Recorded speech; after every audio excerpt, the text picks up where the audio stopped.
In this video, we'll create a C# Windows application that allows an end user to interact with the data in a SQL Server 2005 Express Edition database by binding that data to the user interface controls on our forms.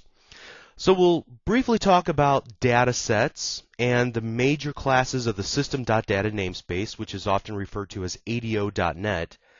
And we'll talk about how they work together to provide a friendly programming interface that you consume in your applications to make retrieving and modifying data very easy.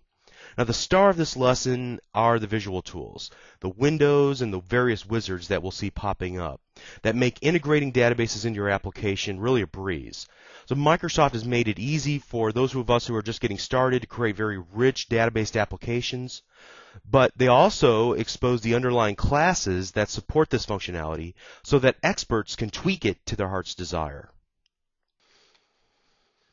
Okay, so first of all, what is data binding? Well, data binding is a feature of your user interface controls that allow them to retrieve information from a data source, like a database, and display that information to the end user. Now, each control might work a little bit differently here. Some controls will only display one value, or rather one field of data from a database.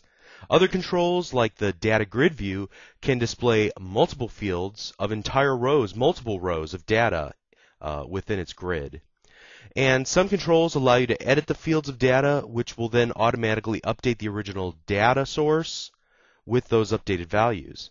It really depends on what you're trying to do. And so we're going to look at a couple of controls in this lesson, and we're going to look at more whenever we create our RSS Reader application at the end of the series of lessons. We'll look at some other popular ones as well. Now, in order for all this to work, there's a series of classes in the .NET Framework class library that support this operation.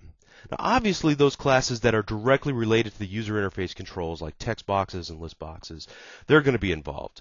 But additionally, there are a set of classes in the system.data namespace that are referred to as ADO.NET.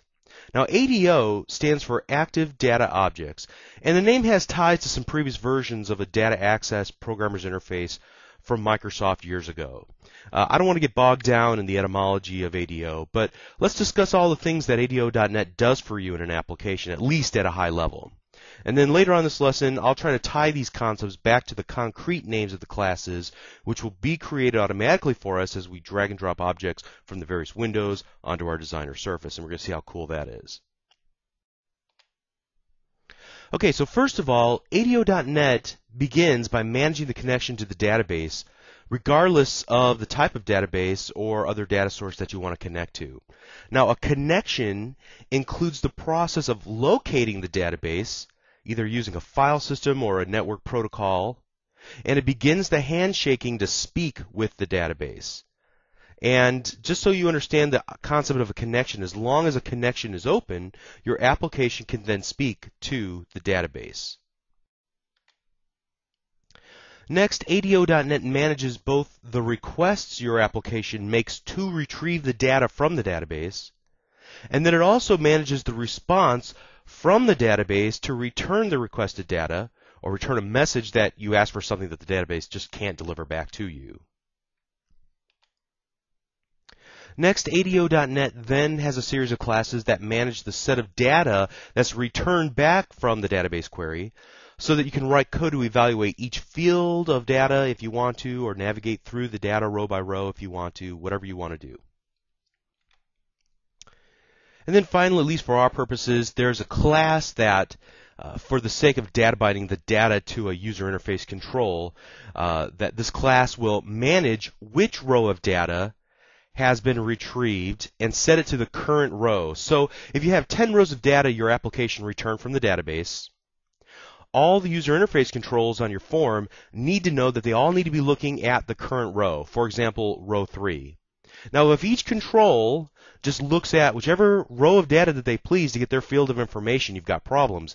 Each control on a form, in essence, needs to get on the same page, so to speak, so that all are looking at the respective fields that they need to display that belong to the same row of data. So there's a class that manages that current row of data and tells the controls on the form that a new row of data is now the current row, and so you should update your values based on that.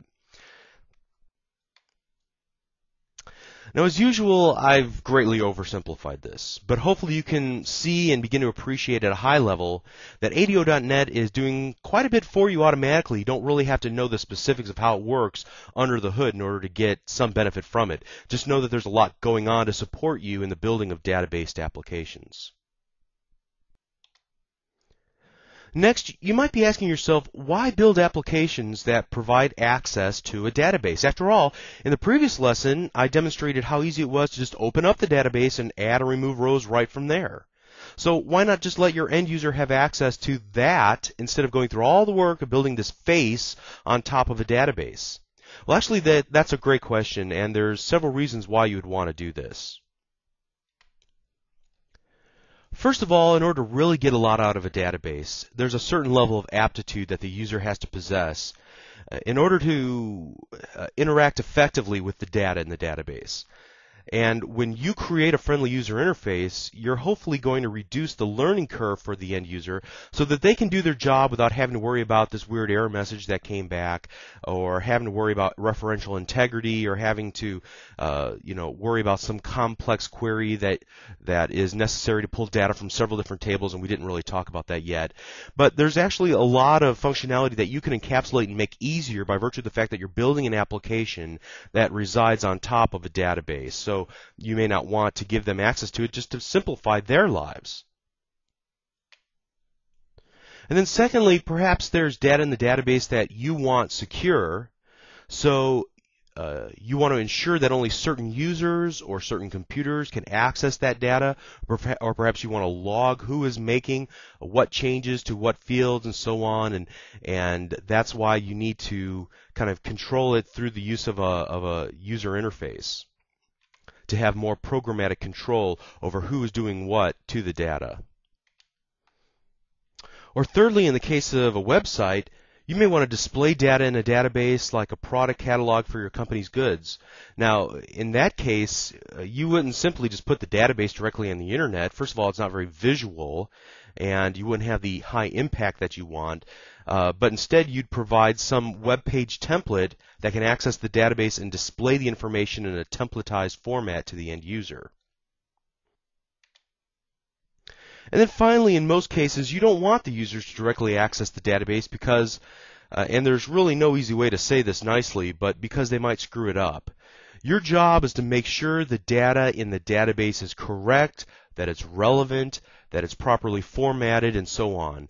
And it would seem at times that your users are going to find every way possible to thwart your attempts to do this. So to restrict their access to the underlying data by making applications that do checks on the entry and the changing of the information can maintain the integrity of the data, making sure that it is correct, that it's well formed, that they haven't deleted things that they shouldn't have deleted, and so on.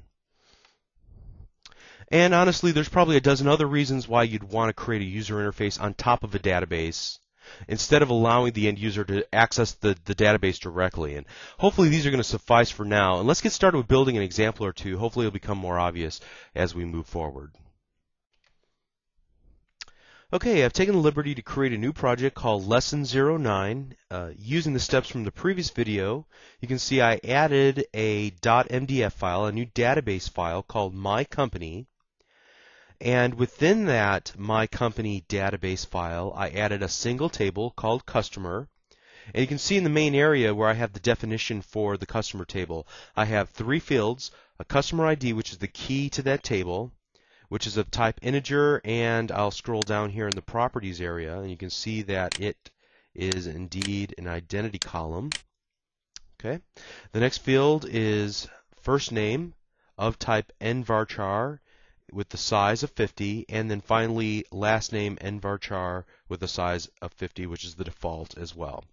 Okay, so what I would suggest at this point is if you're following along and you need to catch up, just pause the video right now and try to duplicate this table structure in your project. Okay, I'm going to assume that you did that. I'm also going to show you now that as we go to Show Table Data, I populated this table with 4 rows of information. I just made up these names for fictitious customers, and you may want to do the same as well by pausing the video and filling in some names at this point. Okay, I assume you're ready to go on, so I'm just going to close all these down in the main area.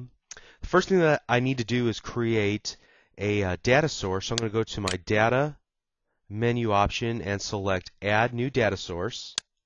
This will bring up the Data Source Configuration Wizard.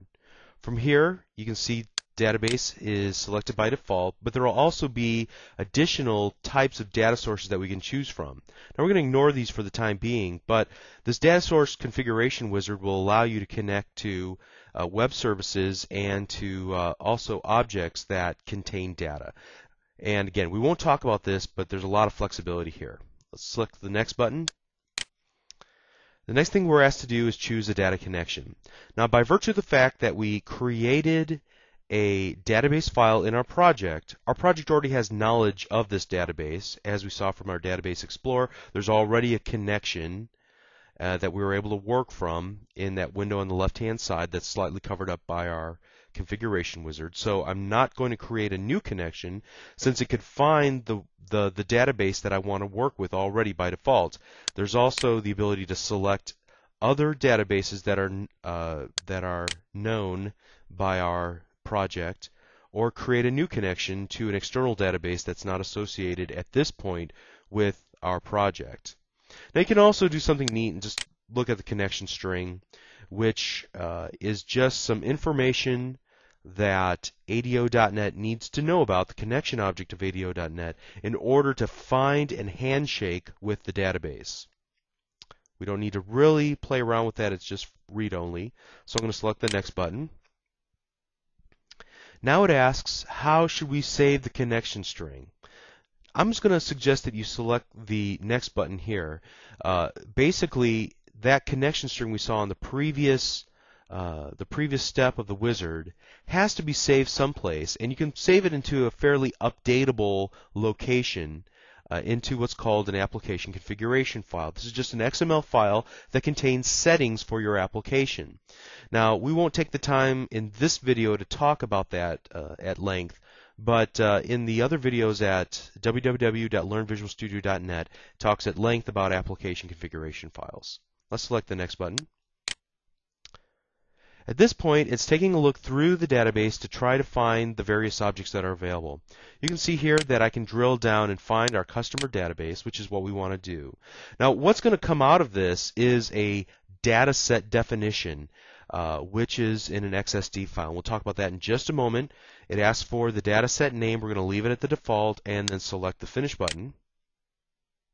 And we're going to see what is created as a result of this. So once the wizard completed, you can see that a single file was added to our application called mycompany.dataset.xsd. The .xsd file extension indicates that this file is an XML schema document. Think of this sort of document as the table definition for our local copy of the database. Now, there's a distinction to be made. The actual data will be saved in our .mdf file. However, as our application is running, we're going to copy some of that data for our temporary usage here into a data set that will be used within our application. And this .xsd file defines the structure of that data set that will be used internally.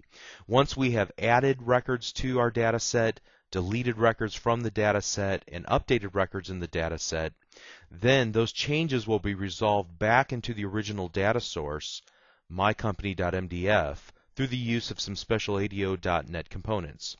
And you're going to see how this works as we go through this example. So just bear with me if that didn't make sense in first blush, because it's actually very neat how it works, and there's some great advantages to working with data in this way.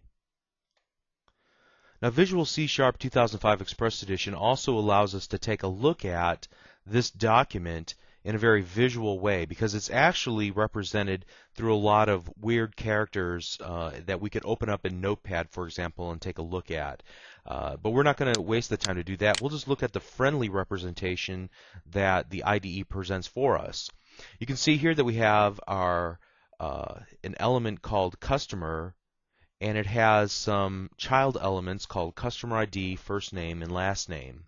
Now that mimics what we have in our database, as you can see through our Database Explorer on the left-hand side, where we have a customer table with 3 fields, customer ID, first name, and last name. Now, why are these exact duplicates? Well, once we retrieve information from the mycompany.mdf into our local copy called a data set, the structure needs to be similar so that the data has some logical place to reside. First name should go with the first name field, last name should go with the last name, and so on. Now, once we have this data set over here, we can make changes to it and everything, and it doesn't impact our original data source, the mycompany.mdf file. This is a little bit advanced. Let's not worry about that just for the moment. I just wanted you to see what an XSD file looked like, and we'll talk about XML files at length in the next video. So the next thing that we want to do is open up the form1.cs that was created automatically for us whenever we created lesson 09. And what I want to do also is go to the data menu and select show data sources. Now that opens up a new window over here that's by default docked to the left-hand side of my IDE, and you can see that we can switch through the tabs through the toolbox and the Database Explorer. And what we have here is another representation of customer ID, first name, and last name. And this comes from the My Company dataset. So you can see here we have our element of customer and then our child elements of customer ID, first name, last name. Now there's a little drop down on this customer, and when we pop it down to take a look at it, notice that it has data grid view, details, and none. What is this doing? Well, it allows us to define the default way that this set of elements can be represented on a form whenever we use data binding. So what I can do is make sure that this is set to data grid view, and then I'm going to drag it from the data sources and drop it onto our form, and notice everything that's done for us automatically by Visual C# 2005 Express Edition. First of all, it creates this neat toolbar. It creates this grid for us, and then there's several controls. Let's move this over a little bit. Several controls in the designer tray. We'll talk about what all these are in just a moment. But right now we have a complete working application, so I'm going to select the Run button, and we're going to see what this application can do. Now, notice that all I had to do is drag and drop, and I get the functionality of a complete application where I can scroll through and look at information in a grid that's from my database. I can use these toolbar elements to navigate through, just like I did in the previous lesson whenever we were working with the database. I can go to the first record, I can go to the last record, I can select this button to add a new row and type in new stuff. I can select this to delete items from the database, and I can also then, once I've made all these changes, select this Save button, and again it takes it from our local copy of the data that we're currently working with, and it will propagate any changes that we made, additions, updates, or deletions from the data set, back into the original data source, the mycompany.mdf database.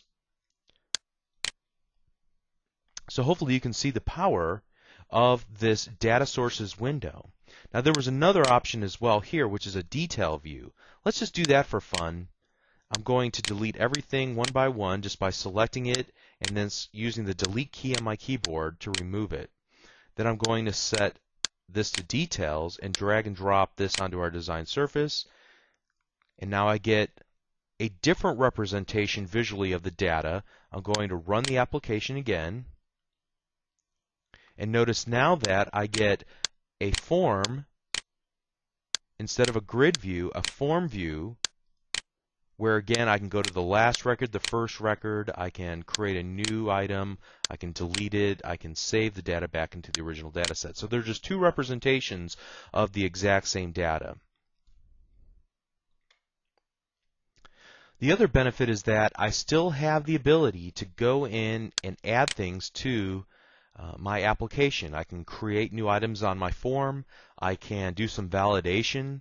I can make some items read-only, like the customer ID field, for example. I may not want to allow the user to enter anything in there, so I still have full programmability of my form. It's just that the Visual C# 2005 Express Edition data binding features allows me to get to this point very quickly without having to write any code, without having to really worry about all the objects that I need. So it gives me a lot of power without having to worry about the underlying way that this all works. But for our purposes, we want to understand a little bit more about the items that were added to our form.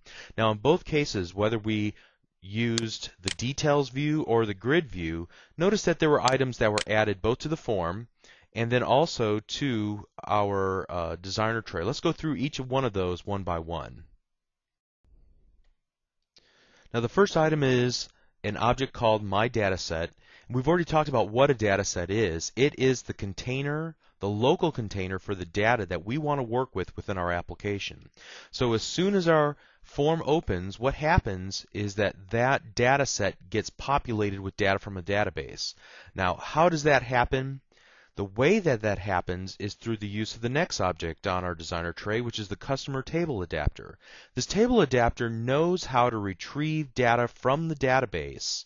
It contains a connection to the database, so it contains an object within the table adapter that knows how to connect to our mycompany.mdf, how to retrieve information out, and then also has the ability to resolve that information back into the database. So if we were to delete a record, it has its information within itself that knows how to work with the customer table so that one row of data could be deleted and updated and added and so on. Okay. The next object is the customer binding source. The customer binding source is that object that keeps track. It's kind of a bridge between the information in the data set and the current row that's being displayed on the form. So it coordinates with all of the text boxes in this case to decide what row of data currently contained in our data set, our temporary storage container, what row should we currently be displaying on all fields that want to display information about the current row. So, for example, we're not having one text box look at row 3 and the other text box looking at row 4 and delivering erroneous information. The purpose of the customer binding source is to keep all the controls on the form bound to the same row of data and to update and give messages to those text boxes and say, hey, the user indicated that they wanted to go to the next row or the previous row or the first or last, and so make your changes accordingly. Okay, and then finally we have this object here called the Customer Binding Navigator. That is this toolbar that we see at the very top of our form, which allows us to go to the first, the previous, the next, and so on. And all of these controls are available to us through the use of the toolbox. So let's see if we can find that here. Yeah, here we have in this data section of our toolbox a data set.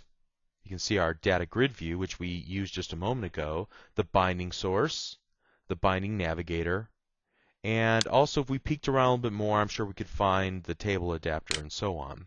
But we could have manually added all of those components, all those controls onto our form and manually configured them, named them correctly. As you can see here, they've all been named with the word customer prefixed to the type of object they are, like customer, binding source, and so on.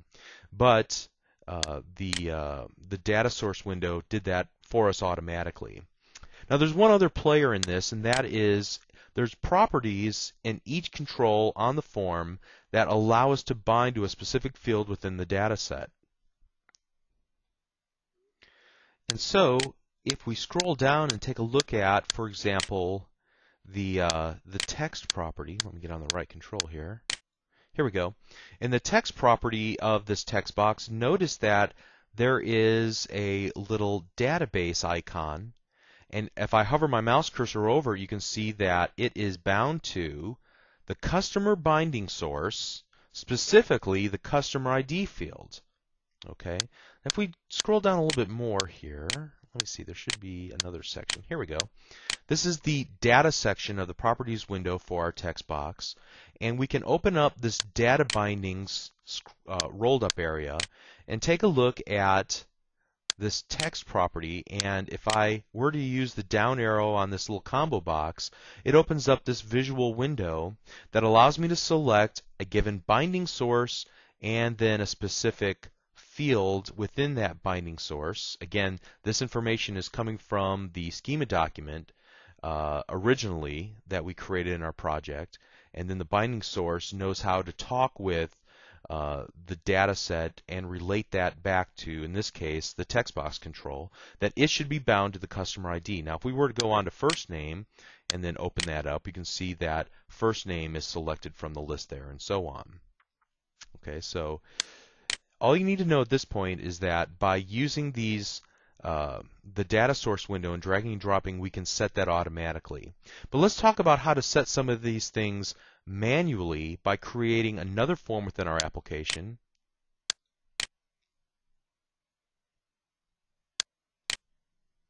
And we'll accept the default name of form2.cs.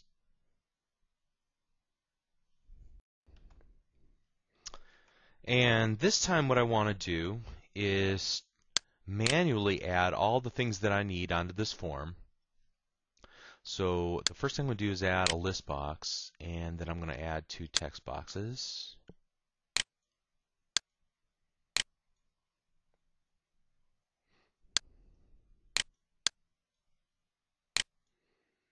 And I want to add a label so we remember what this actually is. Move everything down here.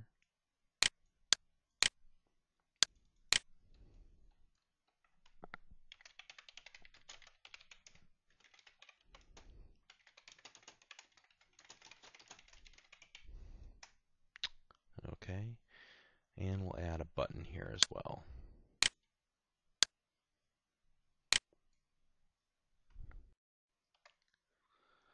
And while I'm thinking about it, let's just do this real quick. I'm going to go back to Form 1. I'm going to put a button on here because we're going to need to know this whenever we're creating our RSS reader example, and that's how to open one form from another form. So we know that forms are just classes, so how would you create a new instance of the Form2 class? You would do something like this. Form2, and we'll just call it anything. In this case, F equals new Form2. And then we're going to look at this instance of our form. We've created an instance, but we haven't told it to do anything. So I happen to know that an instance of a form has a show method, and that should probably be what we need there. So let's just test this out real quick.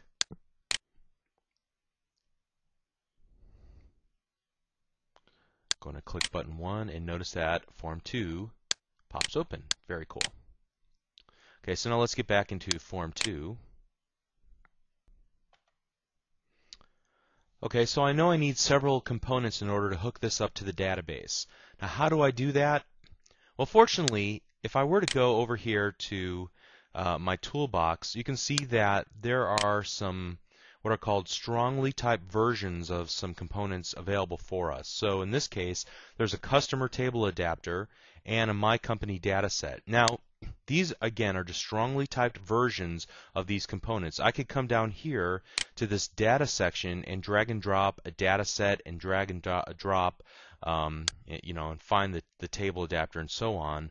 But these are already pre-configured for our use because they're already associated with other items within our application. So in my case, I'm just going to drag and drop this onto the designer surface.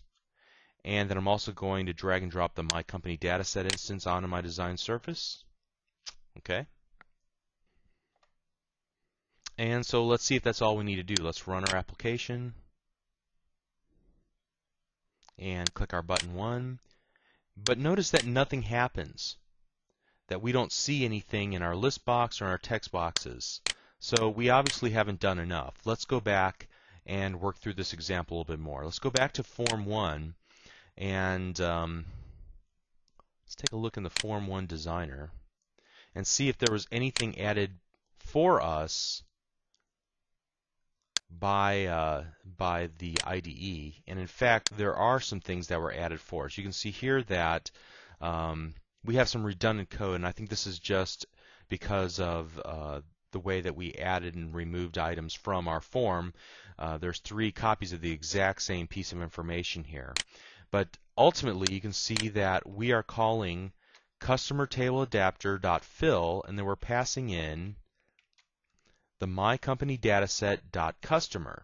So we're going to need to do essentially the exact same thing. Now, we haven't talked about the this keyword. This keyword refers to the parent object. So we talked about how a form is a class and you create an instance of a form. The word this refers to the current instance of the current object. So in this case, this customer table adapter as opposed to the customer table adapter that belongs to another instance of the current object, the current form. So let's not get bogged down in that too much.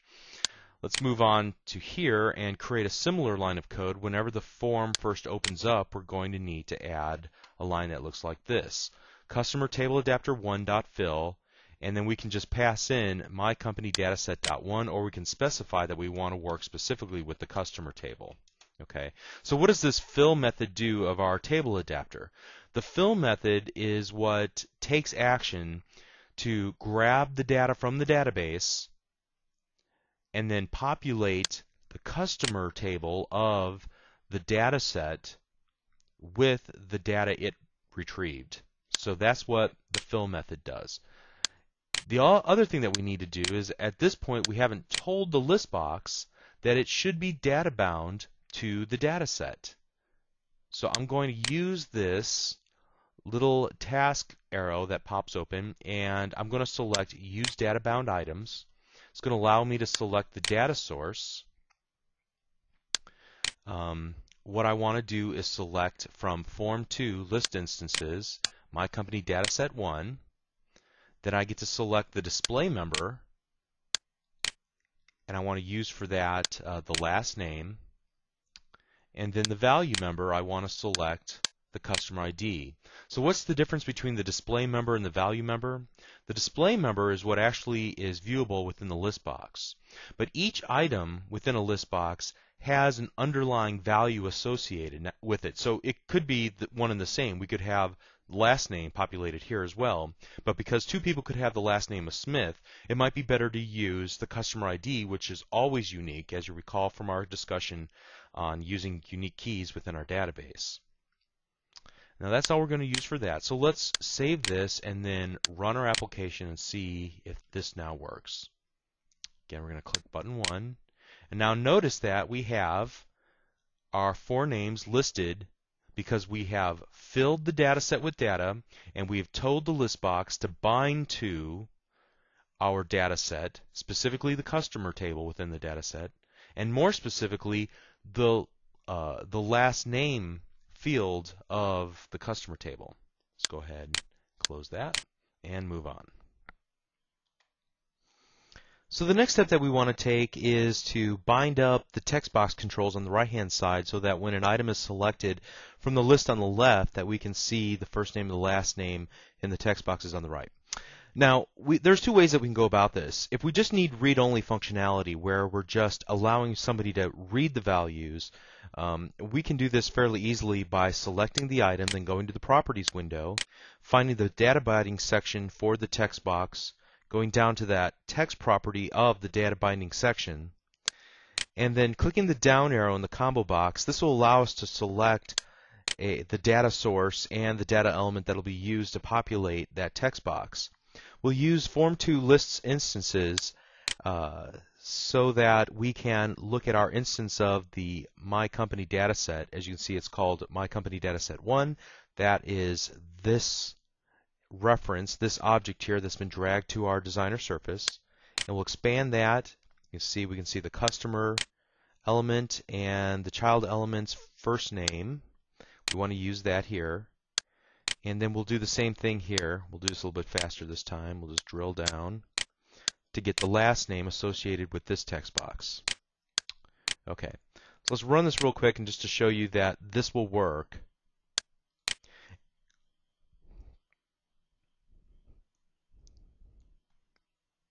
And the reason this will work is that it does support some of the same functionality that the binding source object will support in terms of keeping track of navigation and things of that nature.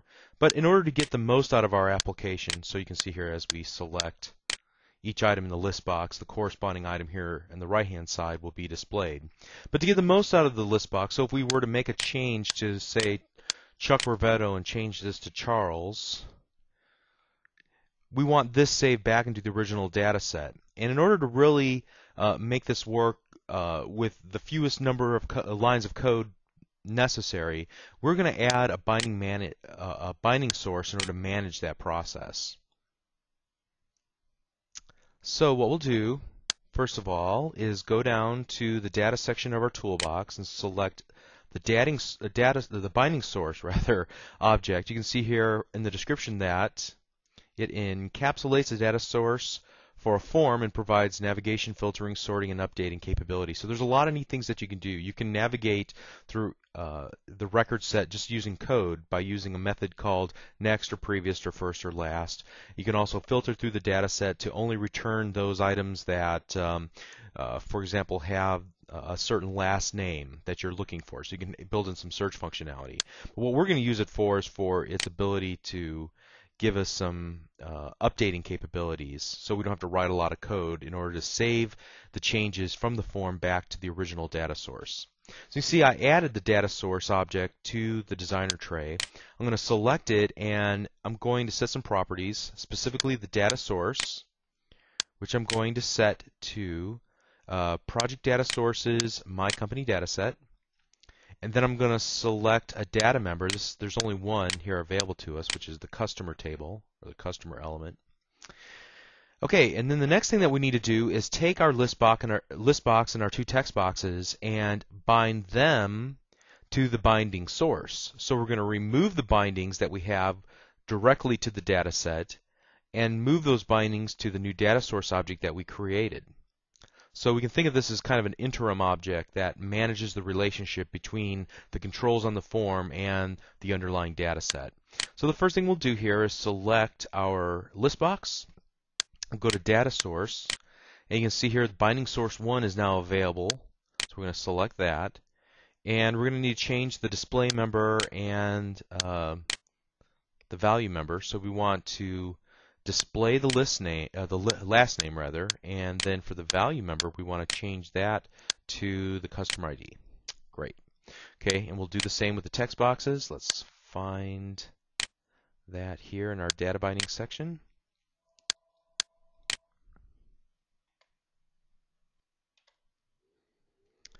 So we're going to go up to our new binding source object and drill down, and we're going to find the first name to replace the binding to the data set, and we'll do the same replacement by going to the last name text box, navigating through the binding source and finding the last name. All right, let's save this example now and then run the application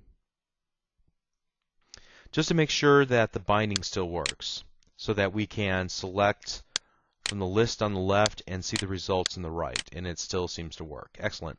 The next step that we want to take is to modify the example in order to be able to make a change to the data. Like, for example, we'll use this, Charles, and then we want to click our button and be able to save that back into the database.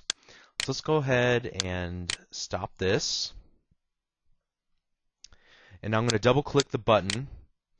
And we're going to take this in 2 or 3 steps. The first step is that we have to tell the binding source that we're finished editing. And whenever we do that, what it will do is any changes that we make while bound to the binding source, it will save those changes to the data set.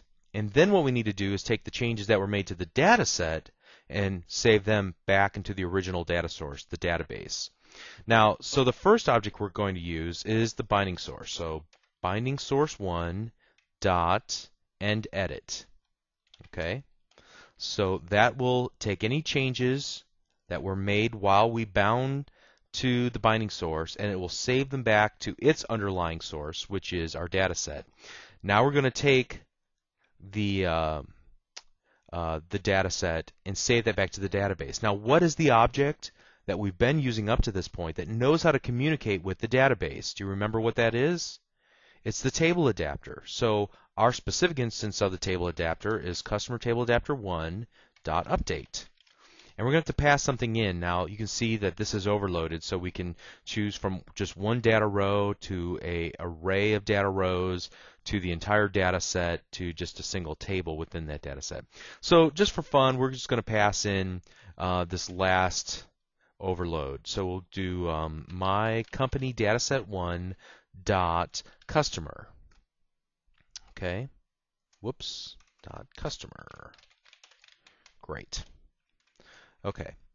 Now, once this update method performs, it will return back to us the number of items that were updated. So what we can do is create int result equals 0. And we don't have to capture this, but I think it's a good idea so that we can view how many rows were affected back into the original database. And then we'll just do this message box dot show, and then we'll do result dot toString. So we get some feedback from the application that the save should have worked. Let's save this and then run the application. Click our button 1, and everything still seems to work. Now we're going to change Chuck to Charles, and then we're going to click button 1. You can see we get one row was modified back in the database. That's what our little result variable was able to capture for us. So now we should be able to shut this down and then open it back up, select Rivetto, and we can see Charles is now saved into the database. So this seems to work just fine. So I hope now you can see the power of data binding. We're able to create pretty full-featured applications, writing applications that sit on top of or expose information from the database to the end user by just dragging and dropping some things into place and getting a lot of functionality without having to write virtually any code, and then also being able to dive in and make some modifications to how the data binding works, setting some things manually so that we can customize the functionality to our heart's desire, and also allow us to update any changes that were made in the data back to the underlying data source, the database, where the data is permanently stored. In the process, we were able to talk about data sets. We're able to talk about the function of a table adapter. It has knowledge of a database, knows how to speak with and handshake with the database. We talked about the binding source and what it helps us to accomplish, and also talked about the XSD, and we're going to talk about XML files we know in the next lesson. So we covered quite a bit of ground and are now able to create some pretty full-featured applications featuring data that we can display to our end users. So I hope you enjoyed this lesson. This is some of the neatest functionality within Visual C# 2005 Express Edition because it does so much for you without you having to do a lot in terms of writing code. Now, if you enjoyed this video, please visit www.learnvisualstudio.net to download and watch over 400 videos just like this one, aimed at all skill levels on many different topics related to C#, Visual Basic.net, ASP.NET, and more. Thank you.